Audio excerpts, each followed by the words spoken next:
uzi iyo nambaye neza mba numva nifitiye confidence bimwe bya danje.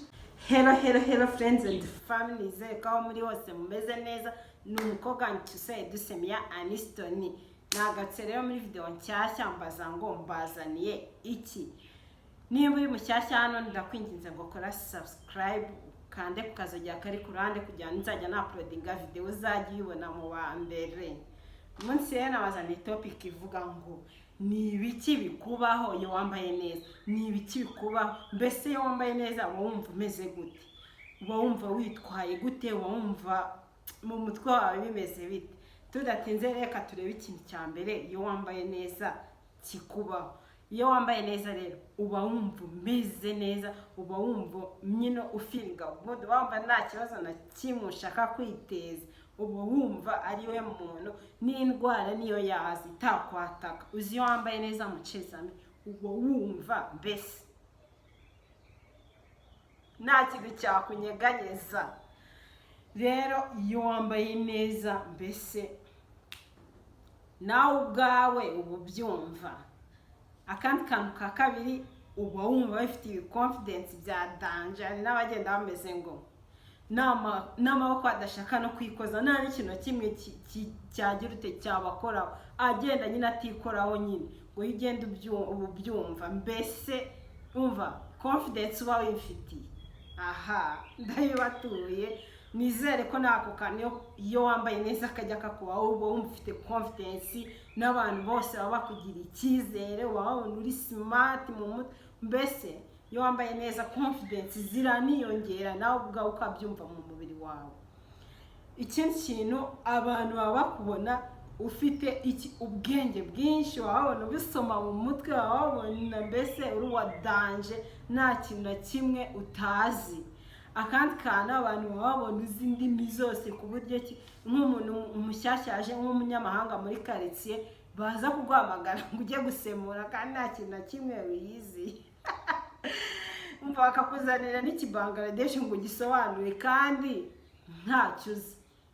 Abantu nyine za confidence bazikubonamo kuri umunyabwenge, abantu bazi kuri umunyabwenge bya danje. Akandi kantu inshuti zawe zihora ziri kugisha inama, ese twambare gute, ese tugire gute, ese ko ngiye gusura inshuti yanjye ahantu runaka, ese ko ngiye mu bukwe nambare gute, ese ko mfite ipantaro isa gutya n'ishati imeze gutya mbyambarane biraba bijyanye. Nyine bahora bagusaba inama y'uko bakambara. Mbese ibyo ni ibintu bikubaho iyo wambara neza, abantu bose bakuzi cyangwa abantu benshi bakuzi. Akandi kantu iyo mwatendetse nk'inama mukavuga n'urugero nk'amazina yanyu, abo bantu bagufata vuba kubera ukuntu wambaye, bakajya bagutangaho urugero ngo reba runaka, ngo reba runaka, runaka. Abantu bagufata mu mutwe, bafata izina ryawe vuba. Nizere ko ako kantu kajya ko kubaho nimba uzi ko wambara neza. Nimba utambara neza nawe ubikosore. Hari video zanjye zabanje zigisha kwambara neza, ibintu ugomba kuba ufite, ugomba kugira ujya kubireba ubundi nawe uvuge ati ngomba kwambara neza. Akandi kantu abantu bagira utereba nk'urugero ugiye nko ku umukire umuzamu ahita agufungurira vuba vuba ati boss arahari mabja inzira, cyangwa boss arahari injira. Iyo wagiye wambaye nawe umva araza akavuga ati oya kamanzi kuba kureba ko boss ari, cyangwa boss yararyamye kamubaze ko ari umuntu yakakira, akabona kujya kubaza nyuma akagira ute akaza kukubwira ngo injira. Ikindi kintu rero iyo wambara neza kikubaho, iyo ugiye nk'ahantu ntago bakugendaho, ahantu hose ugiye ngo bakugendeho. Ariko uzi iyo wagiye wambaye nabi ukata ahangaha nabo bagakata umuzamu ahora agushyizeho ijisho, kuko abavuga ati uriya muntu byanga bikunda ntago abagukeka amababa. Nimba wabona uri umujura, nimba wagira ute. Rero iyo wagiye wambaye neza winjira ahantu mbese umuntu wese akakubaha akagira ute. Uzi iyo wagiye nko mu kirori ahantu ukinjira nyana n'urugero wakererewe ukinjira ahantu ugasanga ikirori cyatangiye, umva iyo wagiye wambaye neza abantu bakuteraho ijisho mpaka ubinjiye kugera wicaye bagahumeza bakakureba. Ikirori cyarangiye bati wari wambaye neza, wari wambaye neza, wari wambaye neza. Nyine umuntu wari wese ababona wambaye neza pe. Akandi kantu iyo wambara neza cyangwa wambaye neza, umuntu wese akubonye aba azi ko uzi indimi za hehe na hehe, igifaransa, igishinwa, igiki, ku buryo ki ushobora no kujya ahantu hakaza nk'abantu bakabatisha watuba bari ukaza ukadusemurira bari abantu, ukadusomera mu kirimi abantu bari bwumve, kubera ko wagiye wambaye neza, abantu baba bazi ko uzi indimi, abantu bazi ko uzi ubwenge. Mva kwambara neza ni ingenzi bantu banjye.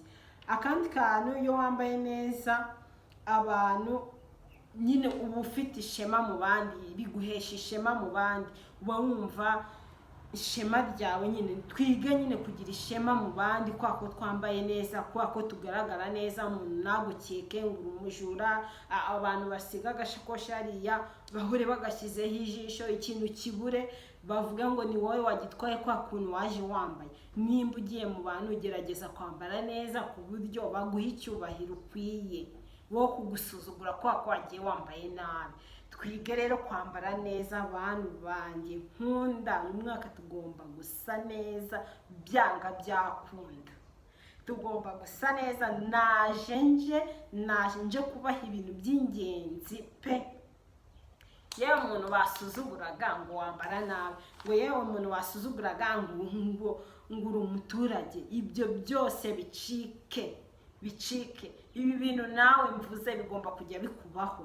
Abantu bose bakakugira icyizere, abantu bose bakakugisha inama. Uzi inama, wunguka inshuti nyinshi cyane iyo wambara neza, wunguka inshuti. Hari n'umuntu ukureba akavuga ati wa uriya muntu ngomba kumugira inshuti byanga bikunda, kuko arasobanutse, haba mu imbere haba n'inyuma, arasobanutse byanga byakunda. Abantu baba bakubonamo ibintu nawe ubwawe utiyiziho. Ubushobozi bw'ibintu baba bakubonamo ni bwinshi cyane, ni bwinshi cyane. Kubuza indimi, kuba wumva ahantu hose uhazi. Uzi noneho iyo nk'inshuti zawe zijya kugura umwenda, sha waduherekeje, sha wamperekeje kugura, wamfashije kugura umwenda, wamfashije gukora iki ngiki. Kubera iki? Kwa kubonamo nk'umuntu nyine urenze, uba wabona nyine ibi ndi kuvuga nawe bigomba kukubaho byanga byakunda. Twige rero kwambara neza kugira ngo abantu bajye badufata uko turi twebwe ubwabo. Ushaka no kugenda wambaye neza ahantu bakahitaho kugira nka shefu w'abantu runaka, kubera iki? Kwe kuntu bakubonye. Ntabwo urajya mu nama ukabona nk'umuntu wanasubije ibibazo byinshi cyane, umuntu wagize n'iki, ntibamuhaye n'iki no kuyobora n'urugero abantu, ahubwo yewe ukajya kubona uriya muntu agomba kutuyobora, cyangwa muri groupe runaka y'abantu bakayabatoya byanga bikundiye aratuyobora, niyo muyobozi wacu. Nta nubwo twirwa ntabwo twirwa tujya mu bintu by'amajwi. Uyu ni umuyobozi wa kubera kuki? Kwe kuntu bakubonye, uko kuntu wagiye wambaye. Rero ndabakunda cyane, twige kwambara neza. Hari video zanjye zabanje rwose, ugenda uzisubiremo neza, imyenda yakubera ibiki. Mva hariho ibintu byinshi cyane wakiga ukarushaho kugenda usobanukirwa ikintu kijyanye n'imyenda, kandi n'ibindi biracyaza. Ndabibijeje, nababwiye ko tugitangira, nababwiye ko uyu mwaka tugomba guhinduka, haba mu mico, haba uko tugaragara imbere, haba n'uko tugaragara inyuma. Tugomba guhinduka imyumvire yacu tukayihindura. Bya bintu byo kuvuga ngo ipantaro n'ibiki, mva tubihindure, twambare neza cyane ku buryo nawe ubwawe ugera ku rwego rwo kwambara neza nawe ukabimenya, apana kubimenyeshwa n'abantu. Wapi! Ndabakunda cyane rero, naha video irangiriye. Mukomeze musharinge inshuti zanyu. Niba uzi ko hari inshuti itarakora subscribe, yishishikarize kuyikora, kuko hano kuri Cyusa Edoucemia Aniston azigeraho ibintu byinshi. Rero mukomeze mukore like, nimba wayirebye ukaba hari ibintu ukuyemo, kora like, biramfasha cyane nanjye.